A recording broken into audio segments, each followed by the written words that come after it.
Hey Nate, can you hear me?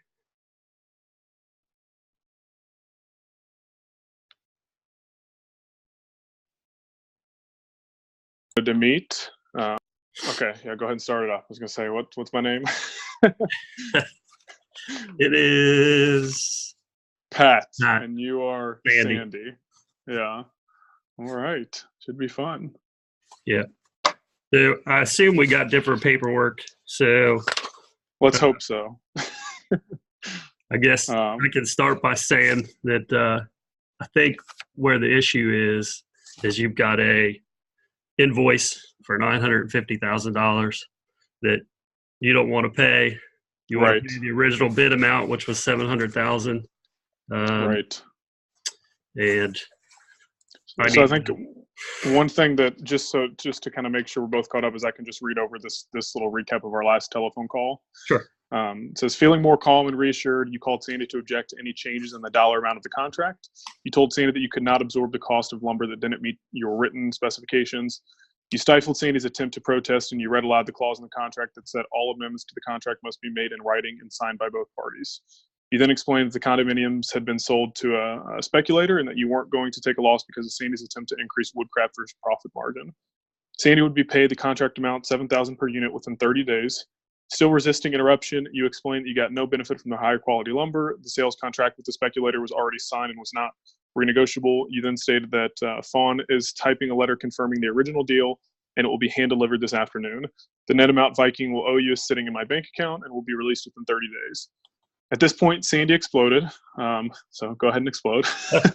You soon joined in a round of insulting each other. When both of you had vented your pent-up anger and frustration, you agreed that the two of you should meet to discuss this issue, as well as the issues of your loan to Sandy and Sandy's lease of your building.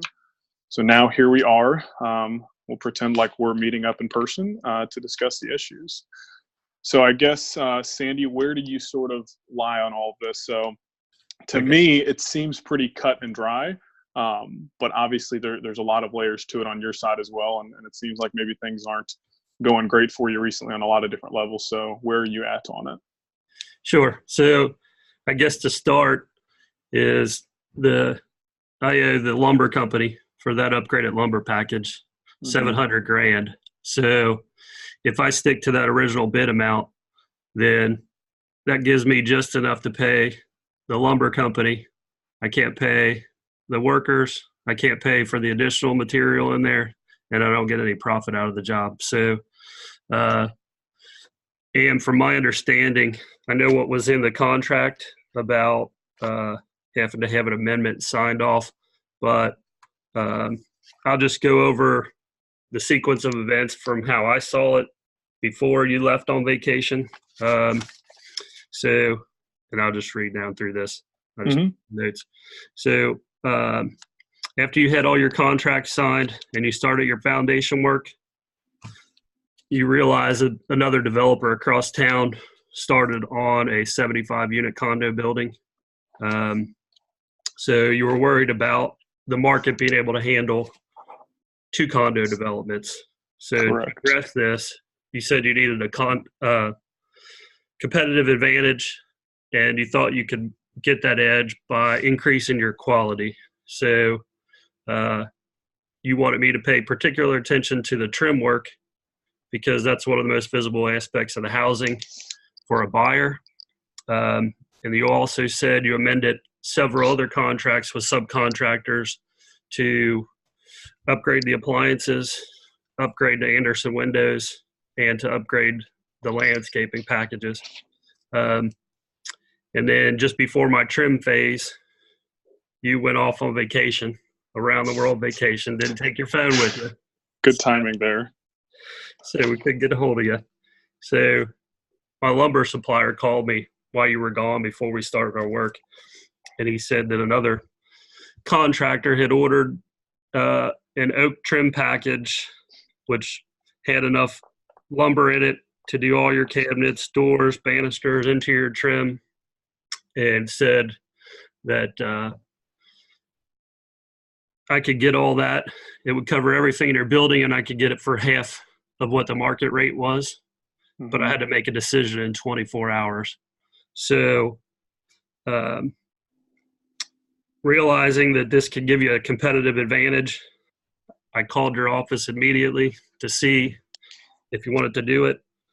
Fawn, your secretary, said you were out of town for another week, and that you wouldn't be calling back in. In the past, she's approved spec changes that benefited you, and you've never had a complaint or an issue with them. I told her that there's a 24-hour deadline for this lumber. Otherwise, someone else may purchase it. And I told her I'd stop in tomorrow to go over the details with her. And before I went over there, I recall you saying that Fawn can handle any details that come up. So I think the difference here is that so Fawn has made a lot of more minor agreements with me over the years, but never without reaching out to me first. And I realized it was a difficult predicament with me being out of town. But she also just doesn't have she's trained as a secretary, right? So she doesn't have the background necessary to make decisions that when we're talking in the hundreds of thousands of dollars sort of ballpark. And it sounds like, at least from what Fawn told me, that while I was out of town, she initially told you that she was not going to be able to approve the changes, and then you pressured her into the approval. So does that sound like the way the conversation went down, or do you think it was more of an agreement that you guys reached? Because from my standpoint, it sounds like Fawn realized very early on, like, hey, Pat probably wouldn't be okay with this. I can't reach him. This is a large sum of money. But then obviously, as a secretary, she was probably able to be a little bit easier convinced than it would have been had you been having that conversation with me. And then just in terms of the competitive advantage, I understand that with me being unreachable and the mistiming of the vacation there, you had to make what you felt was an important decision. But I think the other contracts that I amended, I personally amended those contracts. And I was able to look at it from my vantage point of profit margins and everything. With the changes that you made and how substantial those were, it's cutting into my profit margin to the point where now if I pay you the full amount, I'm going to take a loss on the project. And I realized that I wasn't reachable at the time, but I thought that the steps that we had put in place with the contract allowed me to go on a vacation and not have to worry about last minute changes being made, if that makes sense to you. Sure. But I've also been a contractor with you for 9 years. So we have a relationship, a trust relationship there, that early on in this project, when you talked about that other developer and you stressed your need for a competitive advantage, and how important the trim packages were in there to set it apart from buyers. Like I said, but I think for me, that sort of decision is outside of the scope of your responsibilities within this role, right? So in my mind, all that I contracted you to do was follow the contract that we had decided upon together.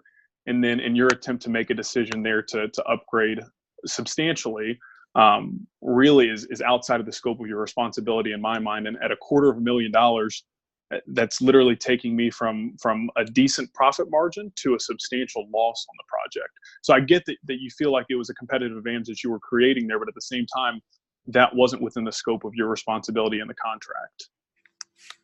Sure. And I understand that Fawn said she felt pressured, but I stopped in. I had the details of the original bid. I had the details of the upgraded trim package and what the bid would come out to, and went over that with her. And she did mention that you were working with a real estate speculator, and that if we went ahead and upgraded this trim package for only a 3% increase in cost, that may be able to seal a deal with your real estate speculator. So again, the history, I thought I was getting approval from a representative that you said you trust making decisions when you're out. And it's not my fault you didn't bring your phone with you on vacation. That is very true. But at the same time, while I communicated to you verbally that she could make some decisions for me. The contract was very specific in writing, saying that this contract is final and binding. No amendments to this contract shall be effective unless in writing and signed by both parties. So while I agree that Fawn could make some decisions, the substantial bulk decision making would have had to been done in writing and signed by both parties. So how do you feel like we're going to be able to get, like, let's say we don't come to an agreement today and we do end up having to battle this out in court. $250,000 is a lot of money. So if that's what we have to do, I'll just be completely frank. I'm not afraid to do that. I would pay you the lesser amount and then just kind of take my chances in court, just to be completely frank. But I think from a contractual standpoint, there's not really a lot of gray area there. And there is a lot of gray area in a sense where you say that we had a conversation and you think that I gave Fawn some authority to make some decisions. That's more sort of hearsay. I agree that I gave her the authority to make some decisions, but a decision like that is a substantial decision. Okay. Well, and I also reviewed the contract with my attorney, and I know from the phone call you read the clause about having to have a signed amendment. But Correct. when I reviewed the contract again, right before that clause, there was another clause that said, in no event shall Viking be obligated to reimburse woodcrafters for any cost overruns not expressly agreed to by Viking. So I would interpret that as a representative of your company, being Fawn, that has approved changes in the past and that you felt comfortable making changes, that I would interpret that clause as getting approval from your company to make. I see where you might be coming from on there, but I think in that one particular statement of the contract, there is some gray area. But I think rather than in a court situation, rather than them making an interpretation based around that clause in the contract, they would just refer to the very next clause, which states that in order to be expressly agreed to by Viking, that express agreement would have to be done in terms of a signed agreement by both parties. Because here's the other issue. So I have 15 days left to pay the lumber company their $700,000 if I have $10,000 cash in the bank. So if I don't get just a little bit short paid, there, a little short.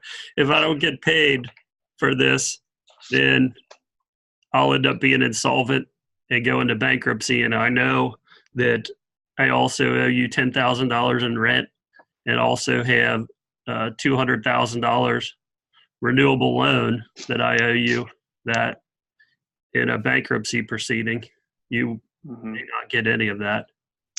So in my mind, the way that I'm looking at it is we had an original agreement for a $700,000 loan, and then you also owe me the $210,000. So, and as cut and dry as it can be, I feel like I should pay you the $490,000 and then just cut ties and move on. I understand what you're saying about needing. So you're saying you're $690,000 short of where you need to be. So that would obviously still put you $200,000 short of not being able to go into bankruptcy. But I also know that you're living in a very expensive home, that's probably in the $1 million range. And I would have to think that from a personal standpoint, before you would go into bankruptcy, you would sell that home. And even if you decided not to sell it, if you do end up having to go into bankruptcy, chances are they're going to repossess the home anyway. But in the process of repossessing the home, they're also going to wreck your life and your career for the next 10 years. So I hear you on potentially going into bankruptcy. I would also, to some degree, kind of call your bluff a little bit. I don't think you necessarily want to go into bankruptcy any more than anybody else would. I don't think that's something you want to do. I think you realize that in the business that you're in and the amount of loans that you're constantly having to take out, going into bankruptcy would probably ruin your career. So I don't think you want to do that. And I think you would probably sell your home before you did have to do that. Yeah, but the problem with that is the market's down. So my home in a good market would be worth about $1.1 million. Now I could probably sell it for $800,000. So I would lose $300,000 in equity just because of the depressed market if I were to sell now. So I really don't. So if you sell it for $800,000 today, and get that money, and you're able to sort of repay a lot of your loans plus the 490 that I'm giving you, that would put you at 1.28 million in order to be able to pay off the 700 that you owe. So then you would have 520,000 left in equity to be able to get your business going again. The way that I'm looking at it though is that there's not too many people that are looking at a bankruptcy situation that have even $800,000 sitting in equity in a home. So I don't think that anybody's going to show you much sympathy in a bankruptcy court.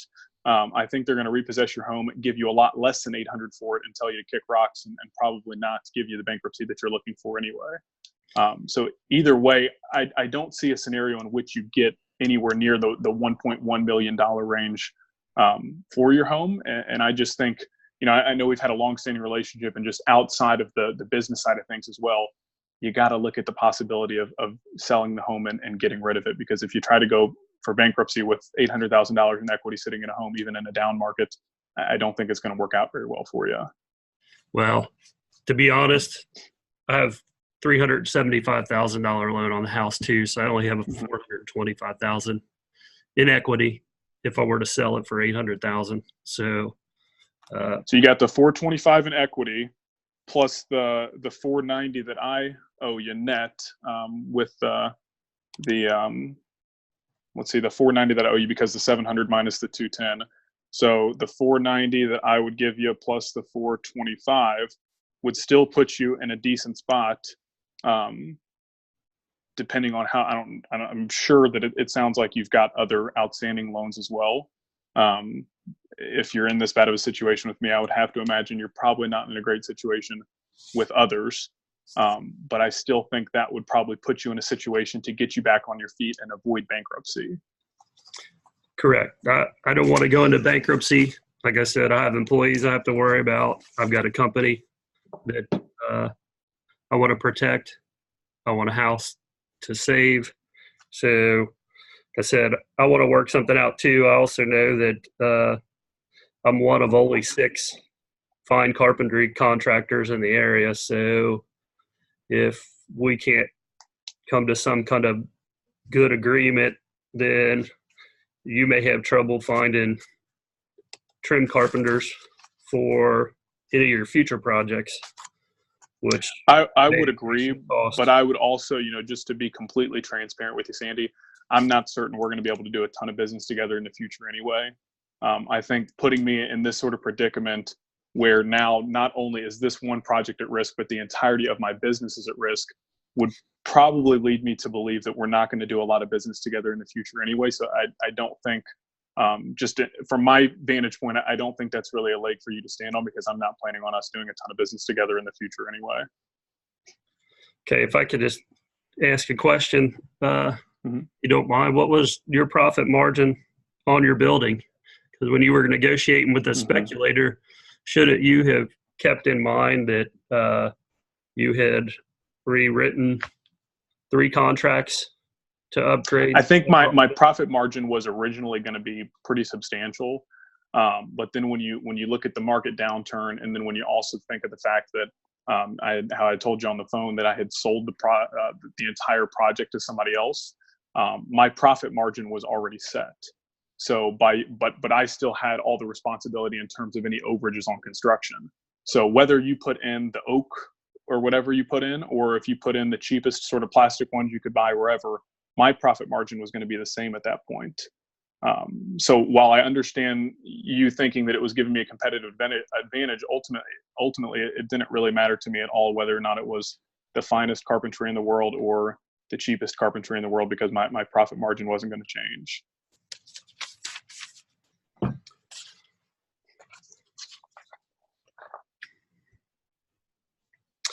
Okay, because just for my calculations, I think you made quite a bit off that deal, and that, in my opinion, you may be having financial problems, and that's why you're trying to stick me with that. I'm not going to deny that with a tight market, I think any sort of reasonable person could understand that operating in the real estate market with this market, things are going to be tight. I also know that I'm in a substantially better financial situation than where you currently are. So I'm not certain that's a great point of leverage for you, but no, if I pay you the $950,000 that you're wanting, I will lose money on this project. I will lose tens of thousands of dollars on this project.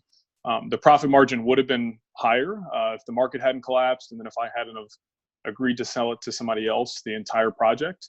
But no, if I pay you the 950, then I lose money on this project. And if I lose money on this project, then that's going to affect me moving forward as well. Okay. It sounds like we're still pretty far apart. Yeah, it does. I mean, I would like to do what we can to make a deal. I just am not certain that, you know, from a business standpoint, I operate in a commercial real estate side of things.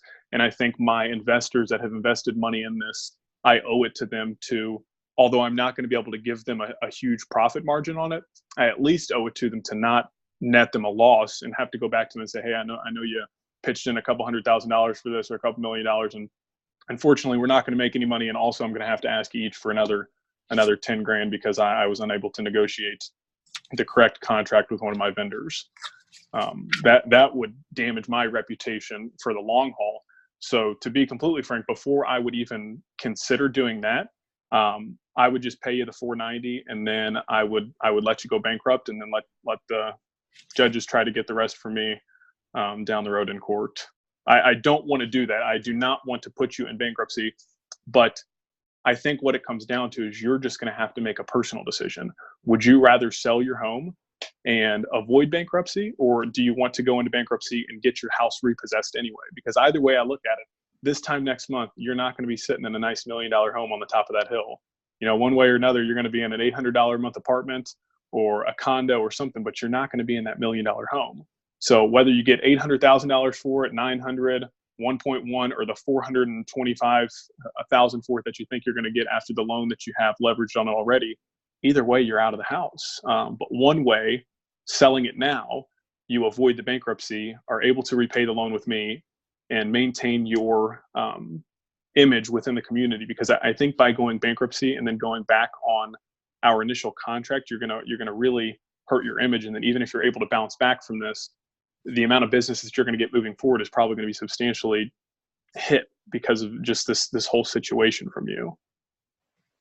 Well, and I would have to think too that you're going to have some issues trying to find subcontractors too once word gets out, because like I said, the other clause I mentioned in there said that not expressly approved by Viking, which one of your representatives did, whether she's a secretary or a vice president or whoever, she's still representative of your company.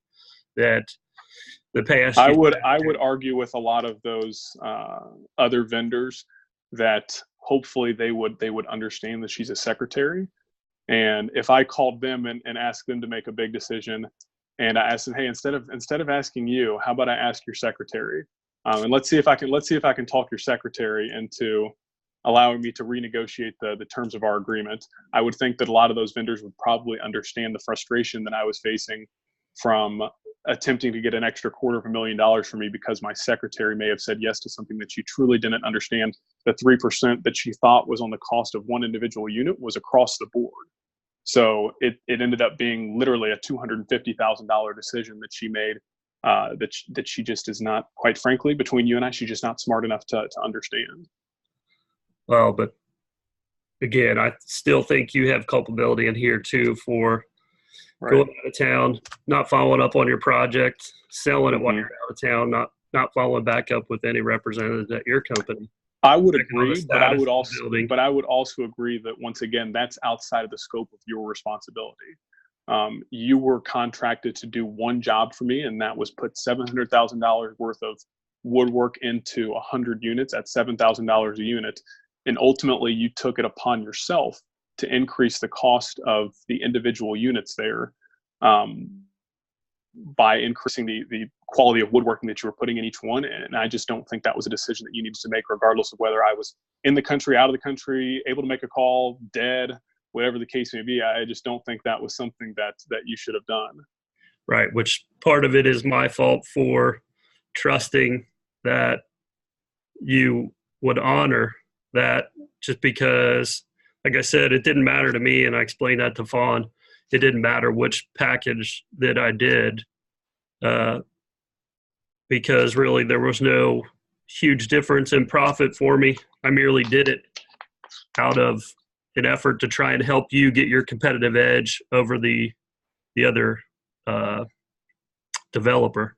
So Right, but I from the understand numbers the contract that I issue, have but on my side, this increases your profit margin by $16,000. And for somebody that's saying that you only have 10 grand to your name right now, $16,000 is probably a lot of money. correct. So I'm not saying that it's everything in there, but there was definitely an advantage to you by being able to go back and increase the cost. And from my standpoint, maybe you knew all along that you were going to have to go over the 700, and maybe you bid the 700 because you knew that in general you were going to have to come back and ask for more. Yet once again, it definitely, I take some blame in going out of town. I also thought that our long-standing business relationship would allow you to understand that Fawn is really incapable of making decisions like that. And while she had made decisions for me previously, she had never done so without consulting me. Well, and I can tell you that, so the original trim carpentry bid, I had 6,500 in cost per unit with a $500 profit is what I was expecting. With the proposed change to the upgrade wood, I would have had $8,840 in cost and expected a $660 per unit profit, bringing the total bid at $9,500 a unit. When the actual cost came in, because of overtime charges I had to pay and other additional stuff, the cost came out to $9,100 a unit, and my profit came out to $400 a unit. So I would argue with you though. Why is your overtime cost my responsibility? To me, that is a business it's decision not. on See, your I let part. it eat in. I let it eat into my profit because I still kept your bid. I honored that 9,500. So even though the cost went up, I lowered my profit. So the original, if I'd have stuck to that original and hit that original cost, I would have made $500 in profit a unit. And on this upgraded package, because oak's harder to work with, so that's part of the reason for the overtime, my profit was only 400. So I lost $100 a unit on that just by upgrading that package and the actual cost that I have in it. And some of the calculations. Do you expect me to feel bad about you losing $100 a unit when I'm looking at losing $250,000 in a project because of a decision that I did not make? I expect, well, if again, your profit margin and the money you made off of it, but just a rough calculation for what I did in the current market, that the original specs for the trim stuff, you probably made about 1.5 million in profit on that building. And for factoring in these upgraded specs in the current conditions, I figured it would be a cost increase of 2,500 a unit, but then you would have been able to increase your sales 15,000 a unit, which, not knowing that lumber package was added, you may not have factored that into your negotiation with the speculator. But those additional increases in those other contracts, you should have factored that in to build in your cushion there. So part of my original bid, because the market was lower and I wanted to keep my guys working, I only expected a 7.5% markup.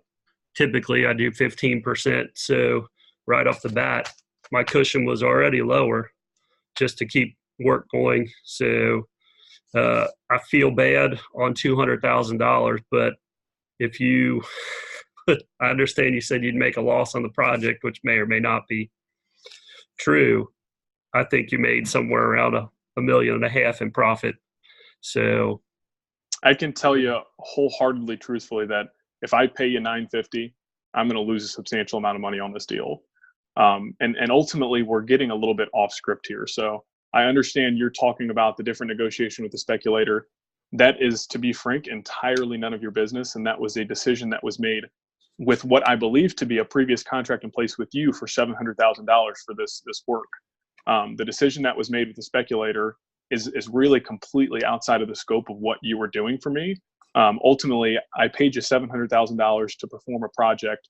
You took it upon yourself with the help of a secretary's decision to increase that by $250,000. And now that's the difference between me making a very small amount of money or losing a very large amount of money. And ultimately, I feel like the decision is going to come down to how much you value avoiding bankruptcy. So if you want to go into bankruptcy, great, but I would argue that the cost of that is going to be substantially more than just losing a home. If you go into bankruptcy, you're going to end up losing your home anyway. You're also going to lose your reputation. You're going to lose your business, and you're going to lose nearly every asset you have to your name. Versus where you can sell your house for relatively cheap, which I understand selling a house is no light decision and probably something that you really want to avoid doing, but you're going to lose it either way. So if you can sell your house and avoid bankruptcy, still end up with a little bit of money in the bank and be able to repay your loans, I don't see why that's not your best decision. Well, that may be an option too, but again, I'd like to get paid for the work we did. So, and I understand where you're coming from, but I still think that there's a contract issue there, not just for not having a signed addendum, but for the fact that your representative gave me the okay before we did the work.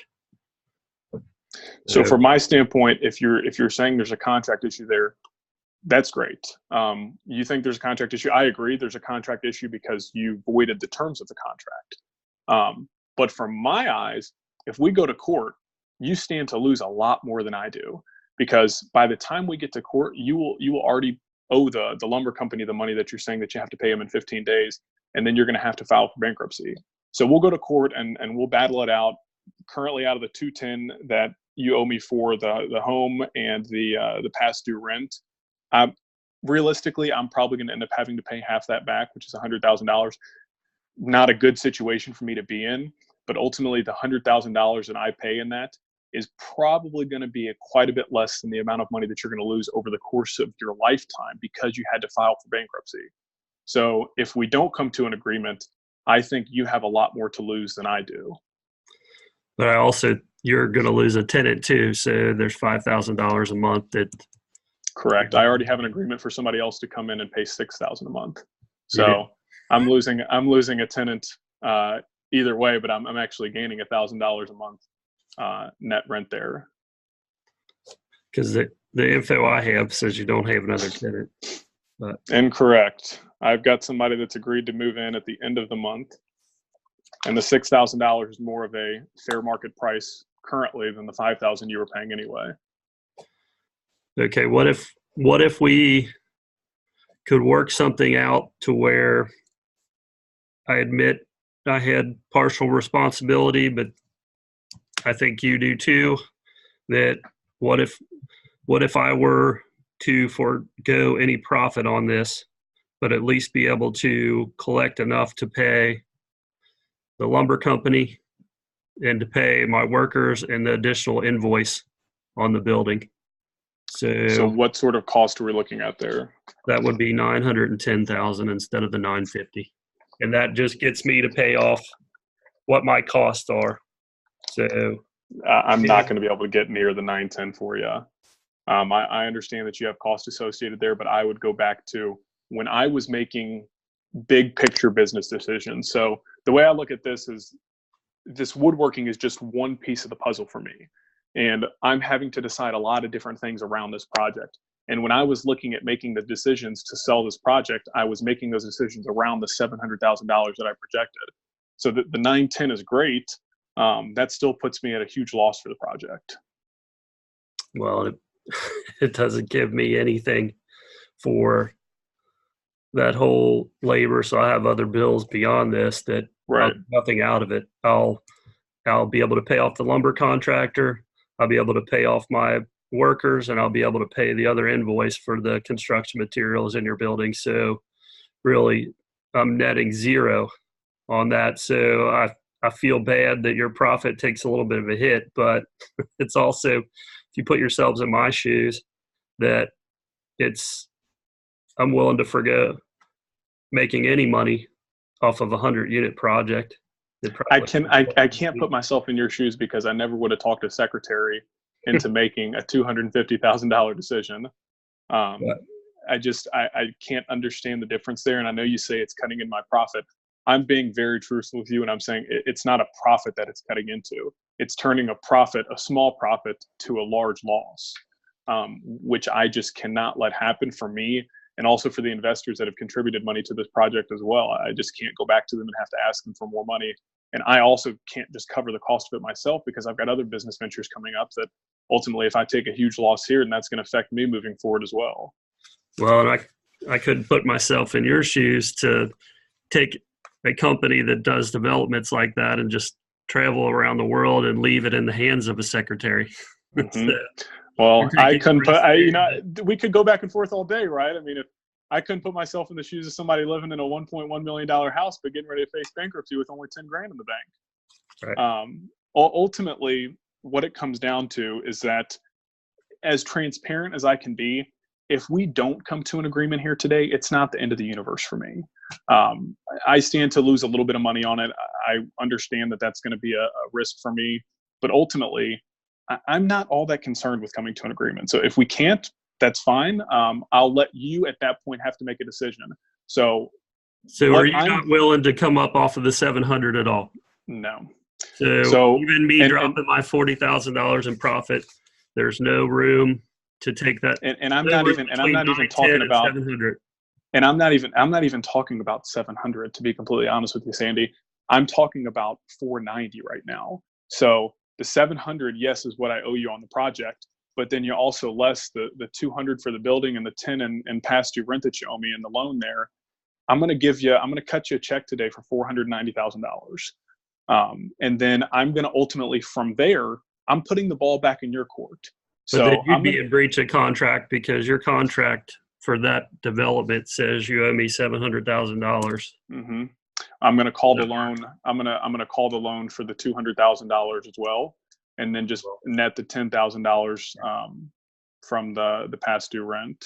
Then and then if you want to play time to do that, so I agree. You don't have all that much time there, but I would also say that from a legal perspective, although the two contracts aren't related, the net of the two would be 490. So right. Yeah, I get that. I can cut you a check for the 490, and then if you want to battle it out with me in the future, that's great. But in the interim, you're going to have to either declare for bankruptcy or sell your house. So yeah, but the 490 won't do me any good, because I owe 700 to the lumber company in 15 days. So right, if I don't hit a minimum of 700, but you could also net 425 off the sale of your house. But I can't get that in 15 days. I guarantee you could go back to the bank and hand over the deed to your house and have them give you the 425. And they might take a little bit of a percentage off of it, but they're still going to give you money for that house, especially if they know it's a $1.1 million house and you're only giving them, basing the value around $800,000. I've already checked into that, and the bank won't give me anything above the 375 that I owe. So the only way to get the money out of that is to sell the house, which will take longer than the 15 days. Not necessarily. There's substantial amount of people that in this sort of market have a lot of cash that are looking to make quick closings. To do that, house. Definitely to do that, you're going to have to be willing to drop the price a little bit. But there's a lot of people out there that are willing to negotiate a price of a house in this market, especially if you're trying to do a quick close on it.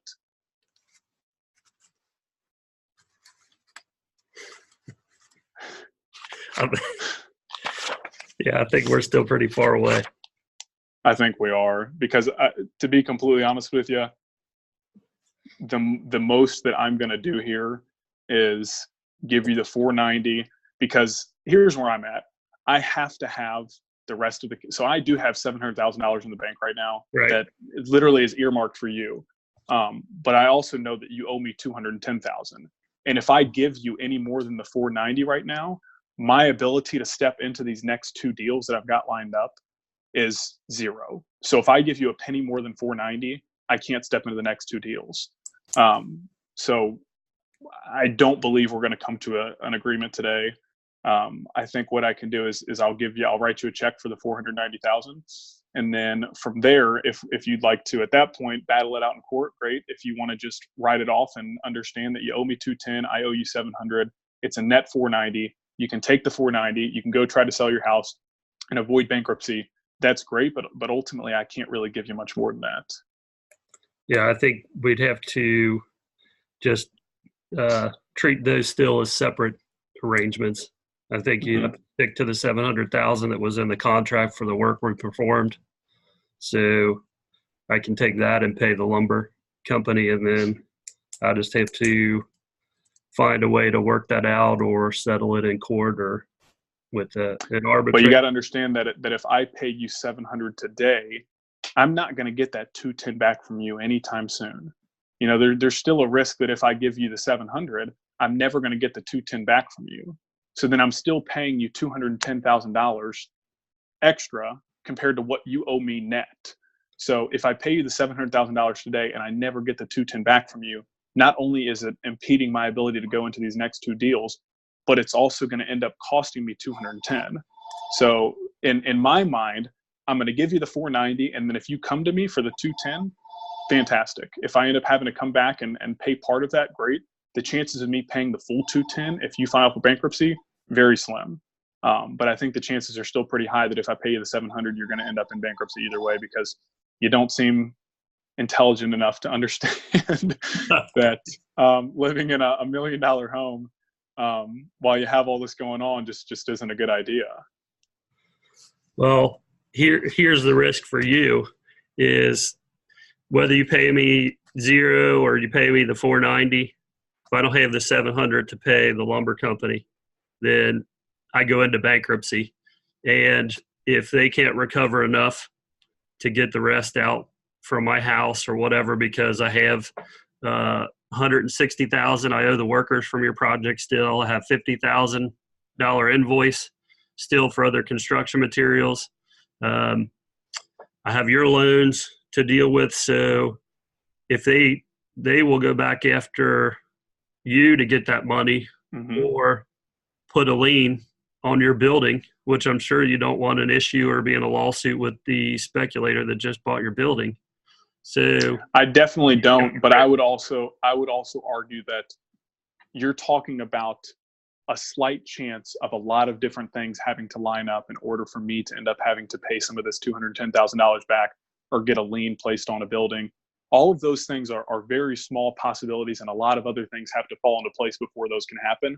What I know is true, though, is that if I pay you $700,000 today, I can't move forward with my next two projects. And what I also know is true is that if I pay you the $700,000 today or 2 weeks from now, there's a legitimate chance that I'm never going to get the 210 that you owe me, especially if you file for bankruptcy. But having that $700,000 for future projects, you already said you intended on paying me that because that was the original bid amount. So, and I know Fawn said, you said it's in your bank. So that shouldn't be set aside for another project. You should have that to pay. I agree. But if you hadn't been late on your rent for the last 2 months, then I wouldn't be in such a tight predicament in terms of having to turn this around very quickly to get my next project off the line.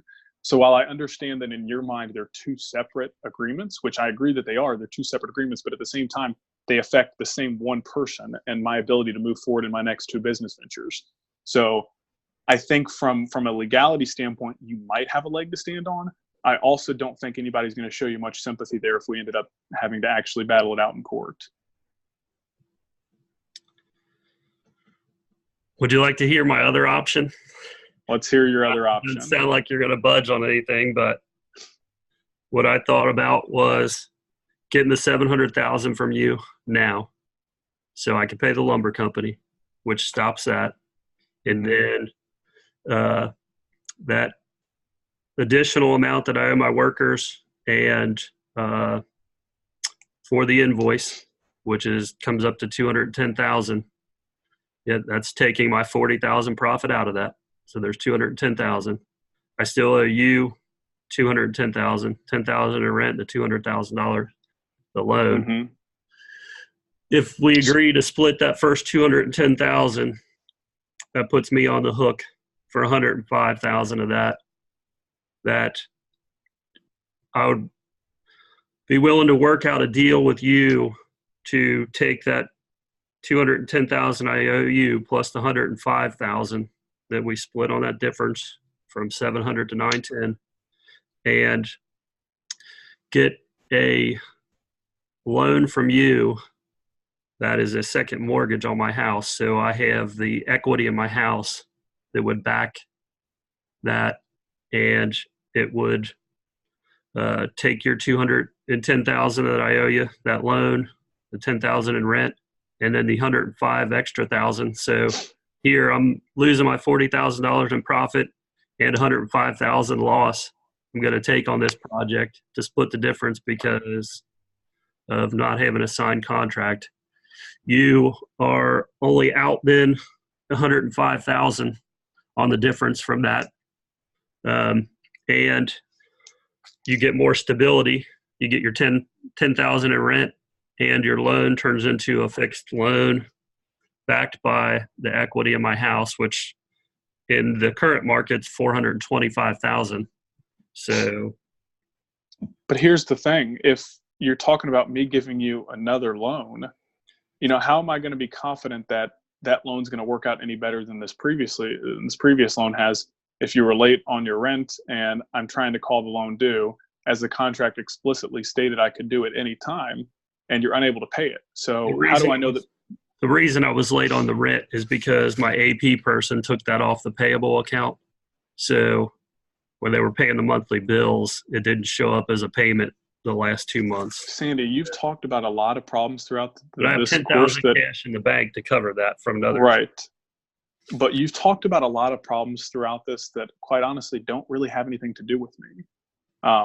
The biggest thing that I see here is that, so you're saying I would be out the 105,000 if we agree to that deal.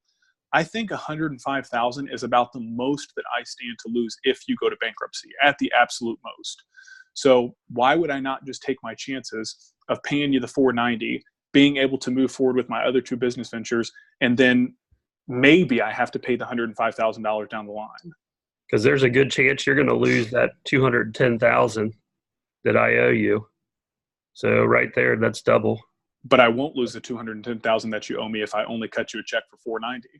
Then I have the $210,000 in the bank. That lumber company is going to come after you because they're entitled to their 700,000. So if they're entitled to their 700,000, they're entitled to the 700,000 that they have on the hook with you. Right. That doesn't go into bankruptcy. Those creditors will come back and they'll. You know what those creditors are going to come? You know what those creditors are going to go after before they go after me?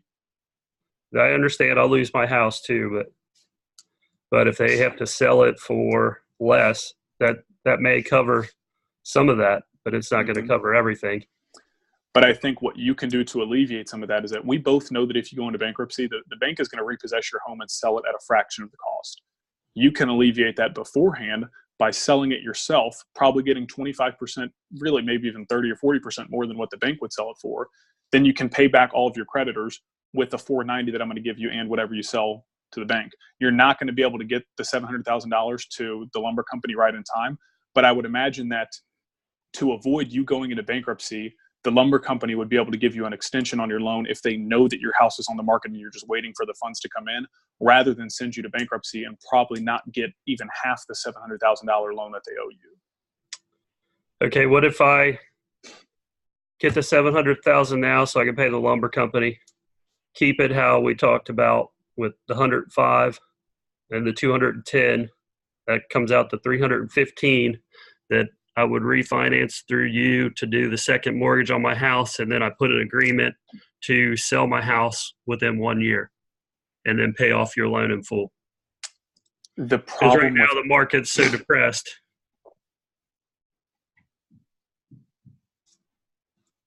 Then you get your money in full. Right now, even if I sold it now, I got $425,000 in equity.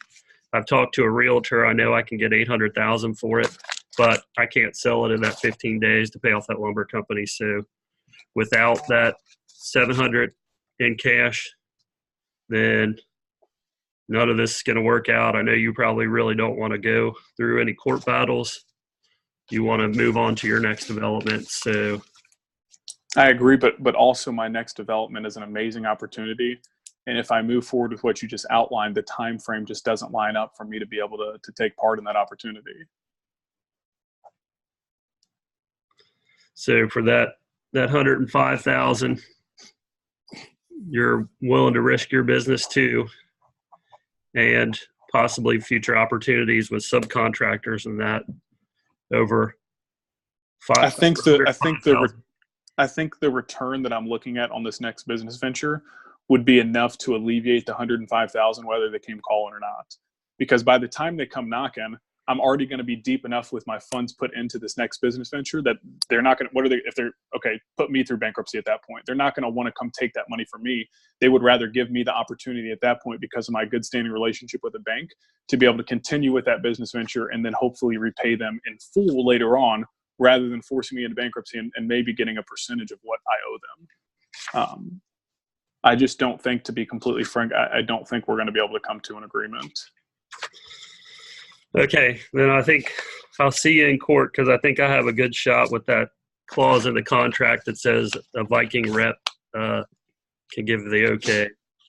All right. Well, the next clause says that final and binding, no amendments shall be effective unless in writing and signed by both parties.